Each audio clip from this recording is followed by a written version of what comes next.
My parents took my college savings to fund my deadbeat brother's pathetic rapper dreams. So I took my revenge, and now they are begging. Hey Reddit, I don't usually post on here. I just scroll, read drama, and mind my business. But things at home went so sideways I honestly didn't know where else to drop this. Ever kill yourself trying to build something just to watch someone wreck it like it was trash? Yeah, that was me. I, 20 male, had a partial scholarship to ECPI, not a full ride. That meant no free lunch. I had to cover housing, food, gas, books, all of it. So I did what I had to do.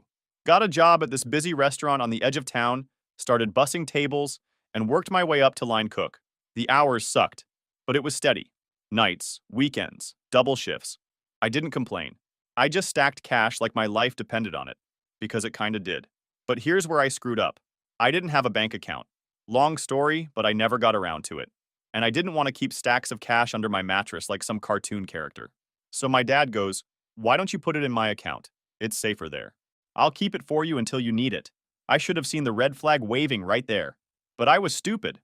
Or maybe just hopeful. Figured if I couldn't trust my own dad, then who the hell could I trust? So for 2 years, I funneled all my savings into his account. Every tip, every paycheck, every dollar I could scrape went in. I barely bought myself anything. No new clothes, no vacations, no tech, no dumb purchases, just food, work, sleep. My friends were out doing normal 20-year-old shit, and I was buried in grease and stress, saving every penny for college. Fast forward to the spring before I was supposed to start ECPI. Scholarship came through. Partial, like I said. But it was real. That was my shot. I had enough saved to cover housing, books, a beater car to get to campus, and even a little cushion. I wasn't going to be rich, but I was going to make it work. Then, boom. My idiot younger brother, 17 million, suddenly decides he wants to be a singer. Not like talented or anything. Just vibes and delusion. This is the same kid who blasts trash autotune at 2 a.m., never knocks, breaks my stuff, mocks everything I care about, and somehow still gets defended like he's the damn victim. Don't be so hard on him. He's just finding his passion, they say. Yeah, his passion's ruining my life. Let me explain something. This kid has no talent. I'm not being bitter. I'm being real. He couldn't hold a note in a bucket if you superglued it to his hand, but he got it in his head that he was going to win some singing contest downtown, like one of those knockoff idol shows run by local venues to sell tickets and beer. Only thing was, the contest required a music video to enter. Like cameras, rented studio, the whole fake it till you make it vibe. Guess who funded it? Yep, me. But I didn't know that until it was already done. My brother walked into my room one night like he was about to drop some earth-shattering truth and goes, "Hey, by the way, we used some of your savings." I needed to film my video. Didn't even look sorry. Didn't even try to sugarcoat it. He said it like he was proud. Like he just won the jackpot and wanted me to know. I stared at him like, "You're joking." And he just grinned and walked out. Like that was it. Like this was just another Tuesday. I confronted my parents right after. Went downstairs, found them watching TV like nothing happened. I said, "What the hell? You took my college savings and gave it to him?" My mom paused the show and looked at me all calm and fake-wise. "We only took half," she said. "He needed support. You still have time to save up more." Like that was supposed to be reasonable. Like losing half of 2 years' worth of savings was just a minor inconvenience. Like I was being selfish for getting mad. My dad added, "You can still work part-time, can't you? Your brother's pursuing his dream." I said, "My dream was to go to ECPI." He said, "You're being dramatic. You're not homeless. You have a roof. You'll figure it out." I've never wanted to flip a table so bad in my life. They acted like I was the villain. They told me I needed to grow up, that I shouldn't be so sensitive, that money isn't everything. My mom even threw in, "Don't act like a girl," like being upset over your own stolen money was feminine now. So I stopped talking, just walked out of the room and let it burn inside me. That music video? It was trash. Embarrassing even. My brother wore this shiny gold jacket and stood on a beach singing off-key to some royalty-free beat, like he was making the next big anthem. My parents thought it was genius. They shared it with our relatives. My uncle texted me, "So proud of your brother's ambition." I wanted to throw my phone. It got 37 views. Half of them were probably from my aunt. After that, I knew I needed to make a move. I got help from my grandfather, only one in the family who still had common sense. He helped me open a bank account in my own name, showed me how to set up auto deposit. Quietly, I started rerouting every paycheck into that account. Didn't tell my parents, Didn't say a word. Just smiled and nodded whenever they asked if I was still saving. I even told my dad that my new manager was changing the payment schedule to quarterly to keep him off my back. But I still had some money left in his account. Figured I'd wait until tuition day, then pull it. Big mistake. It had been a few quiet months since the whole "let's rob our son to fund American Idol Jr." stunt. I didn't say anything more about it.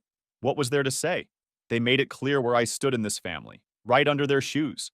I kept working, kept saving in my new account, and played the long game. I still had plans for ECPI. My start date was around the corner, and even though I was down half my savings, I wasn't dead in the water yet. I figured, worst case, I'd dorm with 3 dudes in a shoebox and eat off-brand cereal for 2 years. I'd make it.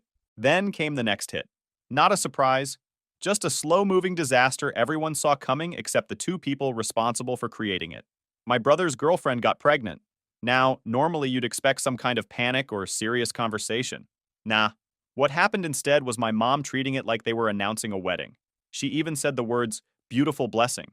I nearly choked on my cereal. This girl, let's call her Lucy. She was loud, constantly complaining about everything, and once stole a phone charger from my room when she visited us for the first time and said it must have gotten mixed up in her bag. Mixed up, she thought I was dumb. And to be honest, she wasn't totally wrong. At least not about my parents. So now Lucy's pregnant, and the family's acting like my brother's about to bring a future president into the world. My dad pulls me aside one morning, trying to do the whole serious dad look. Says we're entering a new chapter as a family and need to come together to help your brother adjust to fatherhood. I knew something was up. My dad doesn't talk in Hallmark card language unless he's prepping for something shady. So I checked the bank. Gone. Everything I had left in his account, about $3,700, was gone. I stared at the number for a full minute. Like maybe it was a glitch. Maybe I typed something wrong.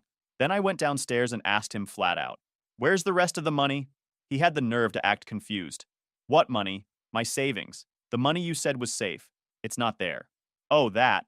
He said it like I was asking about a misplaced sock. "We had to use it to help your brother. Lucy's family isn't stepping up, and they need supplies. Crib, diapers, you know. Essentials." I asked, "Why is that my problem?" He shrugged. "It's not about blame. It's about responsibility." I laughed. I actually laughed. Loud. Because at that point, what else can you even do? You work 2 years in a grease pit, eat instant noodles, skip birthdays, stack bills with discipline like you're prepping for a war, and your dad uses the money to buy baby bottles for a child you didn't make with a girl you can't stand. I went to my mom. Same story. She tried the whole guilt route. You don't understand what it's like to be a parent. You'll get it one day. Family helps family. I asked her, "Who helped me?" She didn't answer. Just looked at me like I was the villain again. That's their favorite thing, turning every one of my objections into a "how could you say that?" moment. I didn't yell, didn't argue, just walked away and sat in my room, staring at the wall for a long time. The numbers kept flashing in my head. Not just the $3,700, but the months it took to earn it. The shifts I picked up last minute. The times I stood in the freezing alley on break just to breathe. Every Saturday night I turned down because I needed the hours. Every double shift. All gone. Wiped clean like it never happened. That night, I went to my grandfather. Told him everything. He didn't say much. Just sat there. Silent. Nodding. He asked how much I had left in my own new account. I told him, not a lot, but I was building again. Slowly. He leaned back, looked me dead in the eye, and said, "You can't build on quicksand. You're living with people who think they own your future." That stuck. So I told him what I wanted to do. I told him I needed to leave. Now, not later, not after ECP I started. Now I didn't feel safe in that house. Not physically, but mentally. I didn't feel like a son. I felt like a goddamn vending machine that they shook every time my brother screwed up. My grandfather said he'd help. He gave me enough for a plane ticket. Didn't ask questions, didn't lecture me, just handed it over along with a folded up piece of paper with a name and number on it. "A friend of mine. You can stay there for a bit. Small room, but it's clean. Work nearby." That night I packed everything I had. Just clothes, laptop, papers, left most of my stuff behind. Didn't say a word to my parents. Left a note on the fridge. "I'm done being your plan B. Don't contact me." I turned my phone off and got in a cab to the airport before the sun came up. The whole ride, I didn't feel free. I felt exhausted. That kind of deep exhaustion you don't sleep off. Like my body had been holding back a breakdown for 2 years and finally let go. I crashed hard when I got to the new city. Slept for 14 hours in that tiny room my grandpa's friend let me crash in. No noise, no guilt tripping, no walking on eggshells, just silence. And for the first time in years, I wasn't afraid of what would happen if I said no. Then came the calls, unblocked numbers, emails, even a letter. Your brother made a mistake, one said. He needs help. Because guess what? Dumbass robbed a restaurant. So I'm finally out. New city, new room, new job lined up thanks to my grandfather's buddy, knowing a guy who needed help at a mechanic shop. Not glamorous, but better than frying eggs for 12 hours in that hellhole diner back home. I was getting sleep again. No guilt tripping over dinner. No stolen money. No family meetings about why my brother deserves more second chances than a lottery ticket. 3 weeks go by. I'm grinding, saving. My grandfather said he'd be the wall I never had. Then the text came. Blocked number. No name. Just, call us. It's an emergency. I ignored it. 10 minutes later, another, then a phone call from my grandfather, and this time he sounded weird. Quiet. Your brother's in trouble, he said. I asked what kind of trouble. He robbed a restaurant. I thought he meant robbed like he dined and dashed or broke a soda machine. But no. This dude actually full-on robbed a restaurant. Mask, fake gun, cash drawer. Real deal stupidity.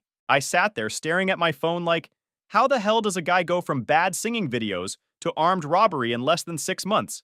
What's next? Grand Theft Auto? Apparently, my brother got in deep with some low-level wannabe gang dudes. He owed money. Nobody knows for what. My guess? Weed, gear, or maybe studio time he pretended was an investment. Either way, the genius decides to knock over the same restaurant I used to work in, the one that paid for half his junk music career. Let that sink in.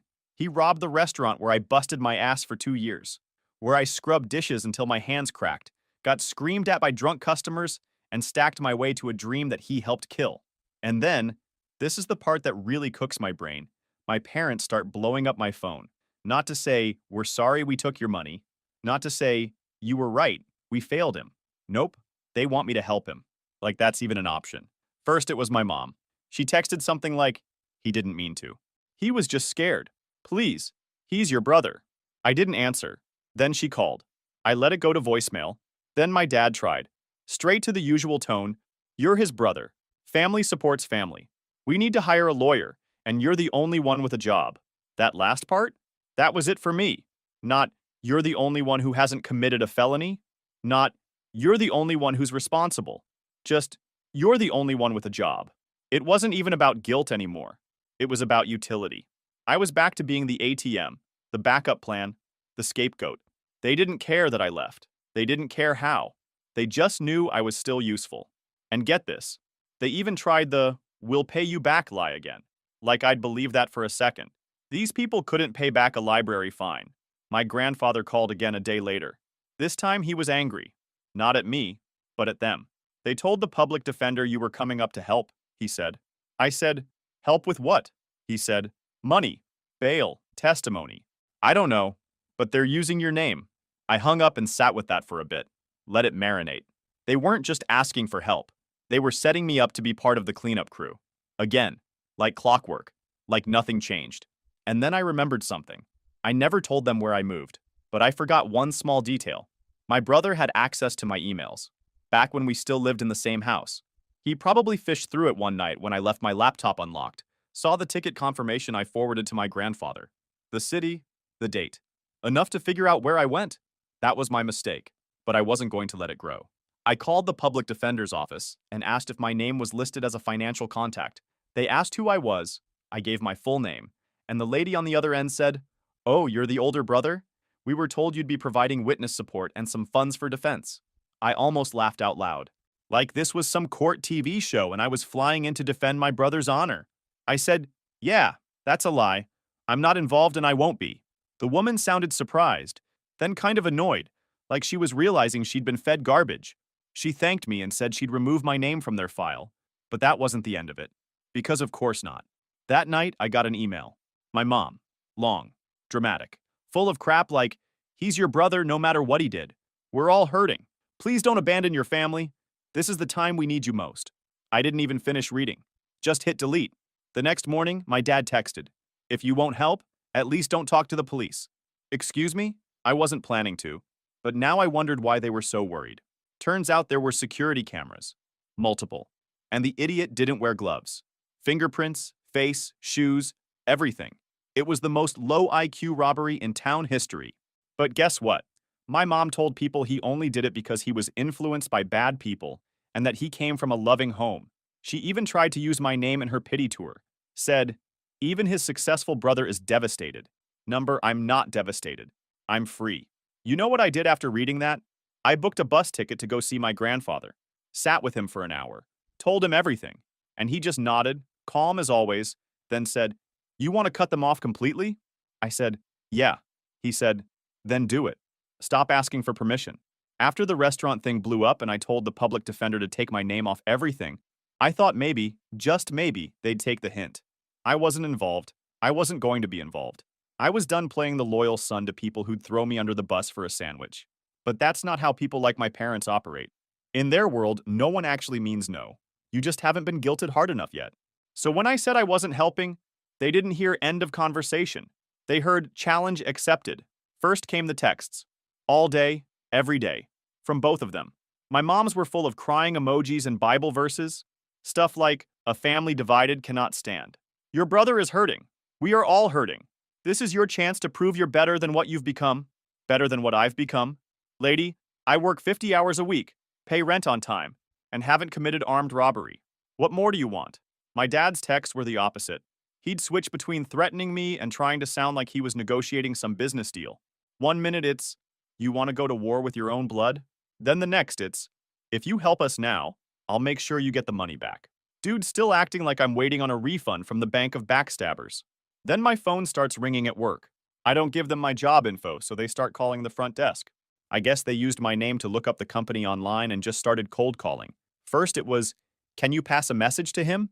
Then it escalated to, we're his family. He's in danger. Like they were trying to Jedi mind trick the receptionist into panicking and transferring them. My boss calls me in, asks what's going on.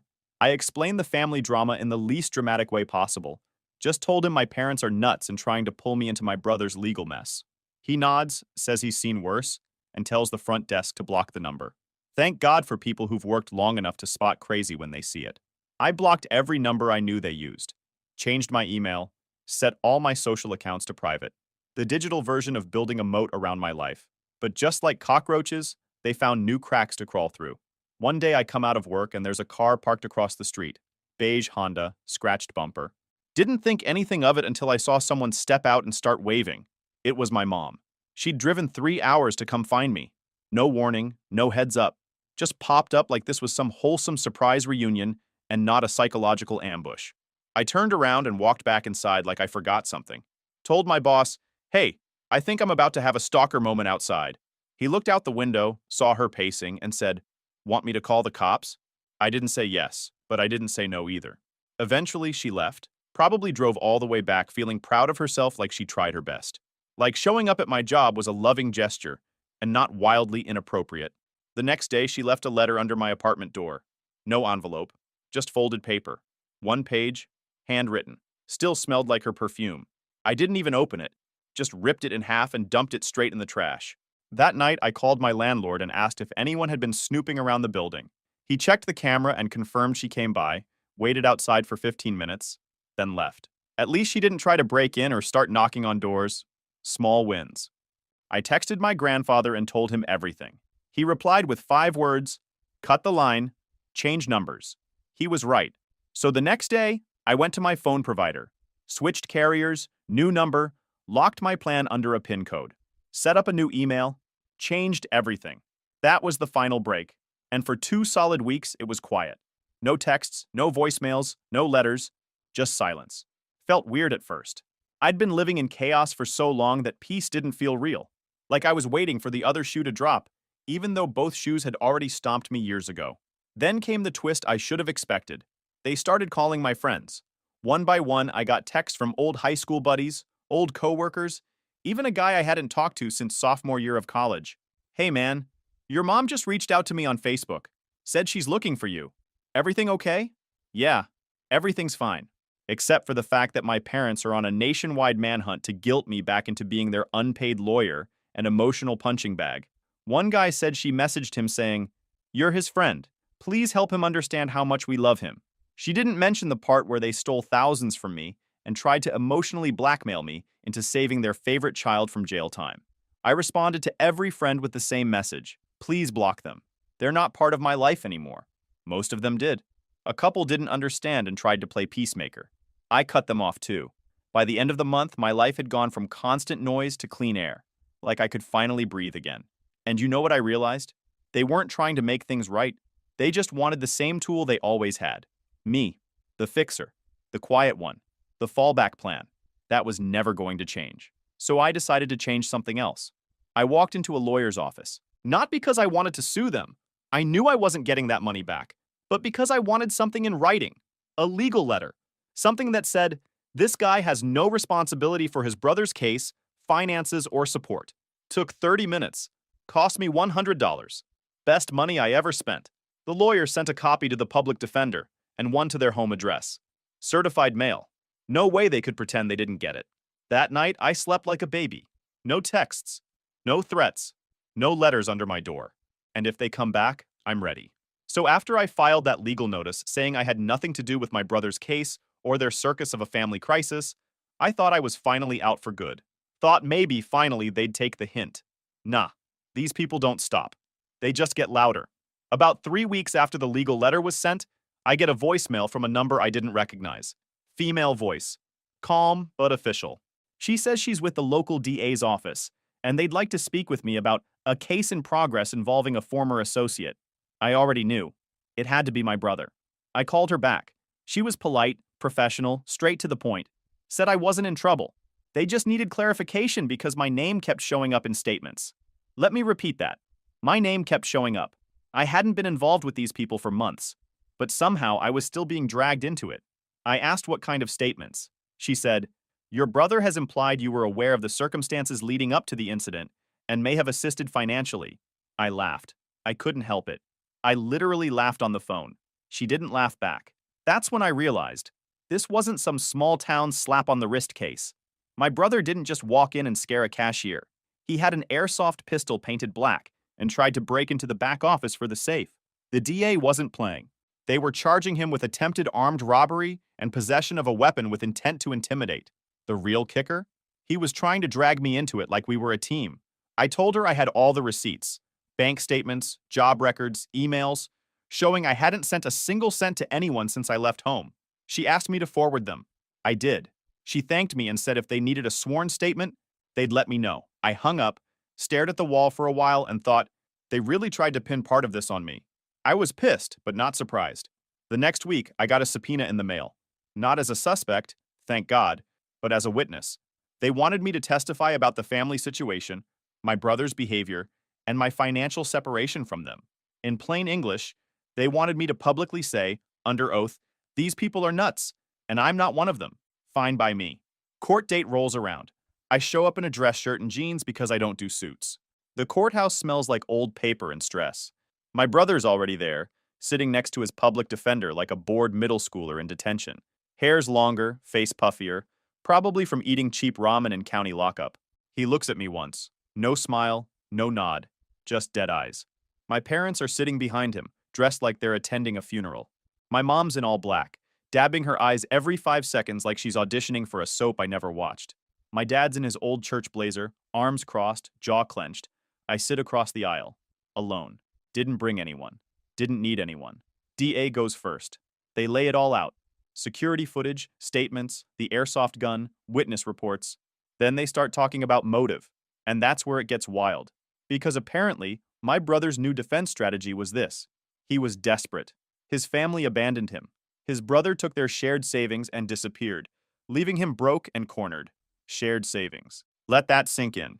He told the court we had a joint savings account, and I bailed with the cash. That I betrayed him, and that's why he had no choice but to rob a place. Like we were some financial Bonnie and Clyde, and I skipped town with the loot. DA asked to call me to the stand. I walked up, sat down, swore in. First question. Do you and your brother share any financial accounts? No. Have you ever given him money since leaving home? No. Were you aware of any debts or issues that would lead him to rob a restaurant? Number. And if I had been, I still wouldn't have helped. She nodded, then asked, why not?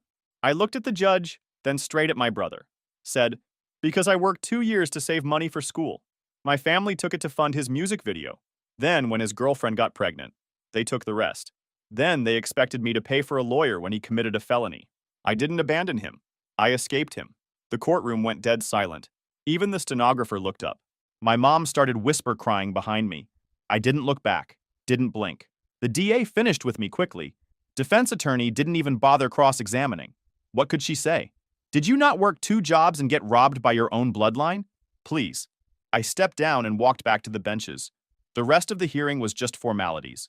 Judge refused bail, said the kid was a flight risk and a danger.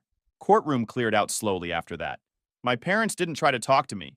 My mom just stared at me like I'd stabbed her in the heart. My dad looked away like I wasn't even there. As I walked out, Tristan yelled something. Couldn't catch it, but it sounded like, "You think you're better than us?" I didn't answer. Didn't even turn around. Because yeah, I do. I figured after court, they'd disappear. Crawl back into whatever echo chamber they built for themselves and pretend none of it happened. Maybe blame the system. Maybe blame me. Maybe blame the economy. Anything but the truth. But 2 weeks after the hearing, there was a knock on my door.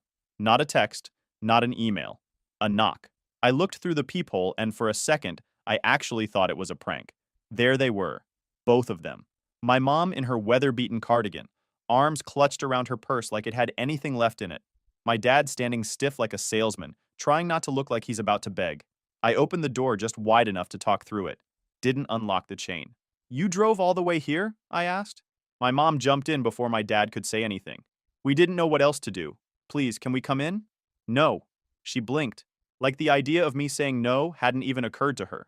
Like the plan didn't include that part. Please, she tried again. We just need to talk. You can talk from right there. My dad stepped forward. We lost the house. I just stared at him. Didn't say anything. He waited for some kind of reaction, but I gave him nothing. He kept going. After the court stuff, the insurance company flagged us. They froze the joint account. Then your mom's credit cards got shut off. The car's not ours anymore. They're auctioning it. Sounds rough, I said. You need directions to the shelter? That one landed. My mom's face crumpled like cheap paper. How can you say that? We're your parents. You're the people who took my college savings to fund a music video and a baby, then tried to tie me to a felony. Let's not confuse genetics with loyalty. My dad didn't flinch. He never does. We're not here to fight, he said. We're here because we need help. I raised an eyebrow. And I'm supposed to care because you're doing well now. You've always been the responsible one, my mom jumped in.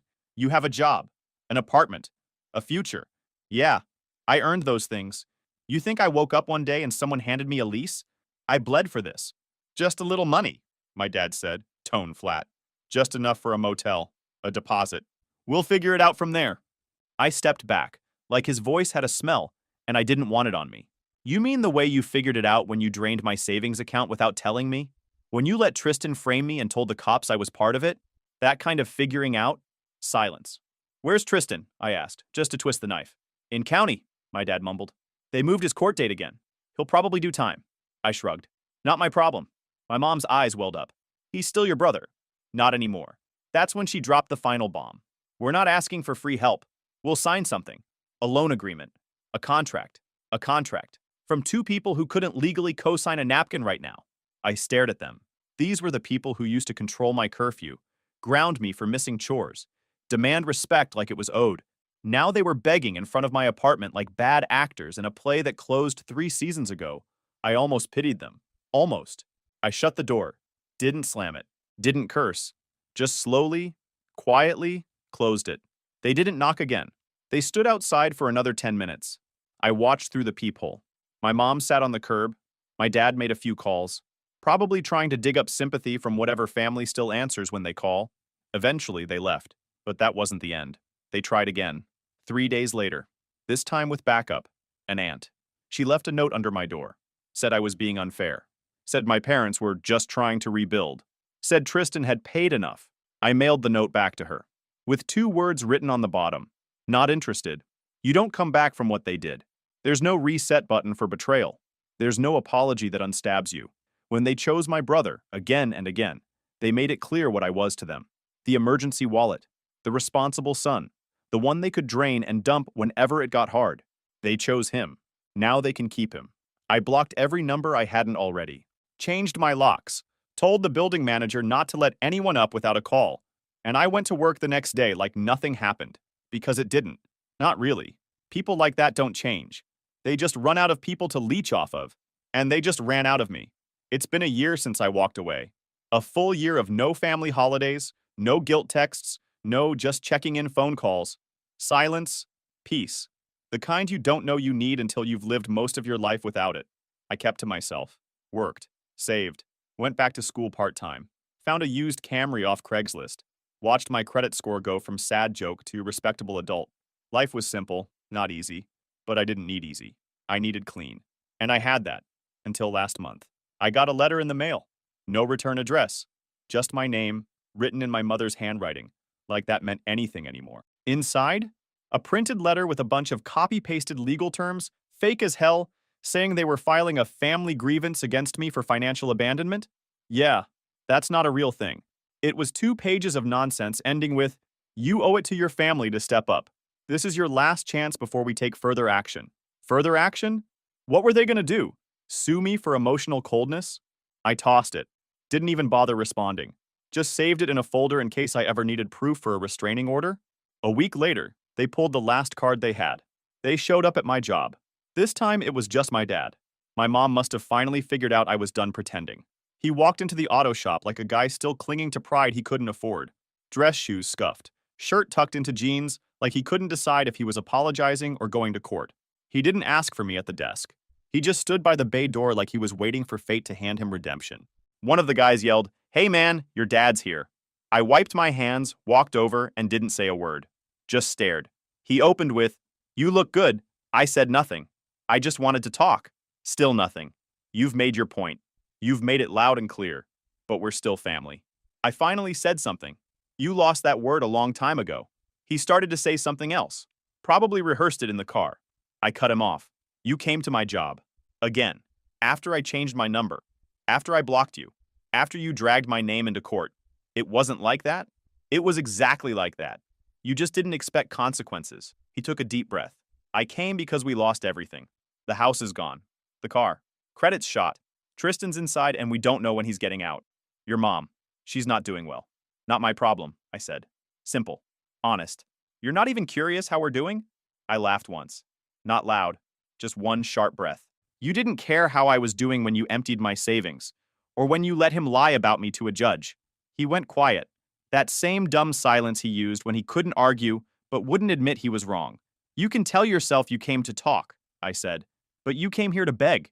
You don't care about healing. You just ran out of people to leech off." That finally cracked him. His posture shifted, like he dropped the act and showed up as who he really was. Tired. Broke. Cornered. "So that's it?" he asked. "You're just gonna walk away from your own blood?" I walked away from parasites. His jaw twitched. "You always thought you were better than us." Number I just stopped pretending I wasn't. He didn't say another word. Just turned around and walked out. No yelling, no threats. Just silence. Maybe the first honest thing he'd done in years. My coworkers didn't say much. They knew enough by now. I cleaned up, finished my shift, and got home by 8. No text, no knock, nothing. That was the last time I ever saw him. Weeks passed. I heard from a distant cousin that my mom tried to set up a GoFundMe, claimed they were victims of family betrayal, said their only son had abandoned them during a season of hardship. Only son. Not one of their sons. Only. That was cute. The fundraiser got $83. I almost felt bad. Almost. But here's the thing. They made their choice. Over and over. Every time I needed support and got silence. Every time I asked why he got away with it, and they told me to be quiet. Every dollar they stole. Every lie they spread. They built that life. I just left the building before it collapsed. Now, I live in a quiet one-bedroom, with no yelling through walls. I pay for everything myself. I got into ECPI. Didn't need their help. Didn't need their apology. Didn't need anything. I'm not bitter. Bitterness takes energy, and they already took too much. I'm just done. People always say, "But they're your family." Yeah, so what? You don't owe loyalty to people who treat you like a backup plan. My parents tried to destroy my future to fix the mess they let my brother make. Now they can live in it. I'm not going back. Not for court. Not for Christmas. Not even for a funeral. They had a son, and they threw him away. Years later, I graduated with honors. I never cared for ceremonies, but that day, I stood on stage with a calm smile while they announced my name, their last name, not their pride. Today, I'm a university lecturer, not because they supported me, but because they lost me. As for them, they fell apart. Debt collectors, unpaid bills, loans in each other's names. One by one, they ended up in the ER. Fevers, stress, collapsing under pressure. But truth is, the real heat came from the consequences finally catching up.